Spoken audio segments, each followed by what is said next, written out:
یہ سوال ہے کہ اگر کوئی دوست احباب میں سے ہم سے اپنا معاملہ یا پریشانی شیئر کرے تو کیا اس کے ساتھ بھی ورکنگ کی گنجائش ہوتی ہے؟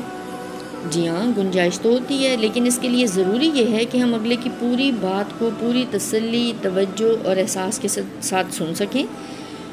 وہ جس درد یا تکلیف کو بیان کر رہا ہے اس کو مکمل توجہ دیتے ہوئے سن لینے کے بعد کچھ حد تک جب اس شخص کا اندر خالی محسوس ہونے لگے، یعنی اس کی تکلیف یا جو بھی پریشانی جو اس نے بیان کر دی ہے، تو اس وقت ہم اس سے مزید اگر اس معاملے کے متعلق سوال کرنا چاہیں تو بھی اس کو ساتھ ساتھ کریں، تاکہ وہ مزید اپنے اندر سے اس بارے میں اپنا درد یا اپنے احساس نکال سکے۔ اس وقت جب وہ محسوس کرے کہ اب وہ سب کچھ بتا اور سنا چکا ہے، تو تب اس کو اس معاملے کے حوالے سے کچھ ایسے ٹپ دیں جو اس کو مدد دیں اور اس کو یہاں سے نکلنے میں آسانی کا سبب بنے۔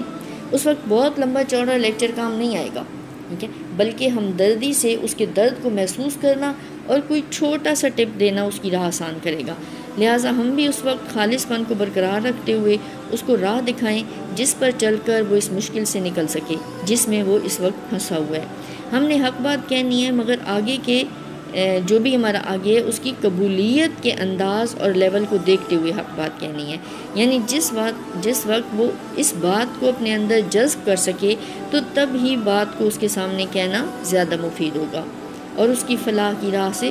اس کے لیے آسانی ہوگی۔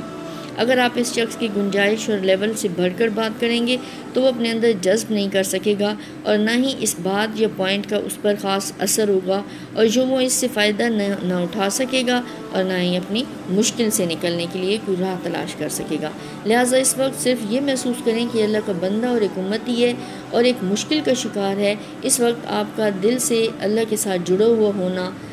آپ کو اس کی پریشانی اور درد کو محسوس کرنے میں مدد دے گا، اور پھر اللہ کا احساس اس کو پکڑائیں گے تو وہ بات بھی اس کے دل پر اثر کرے گی اور اس کی مشکل سے نکلنے کی راہ آسان کرنے میں مدد دے گی۔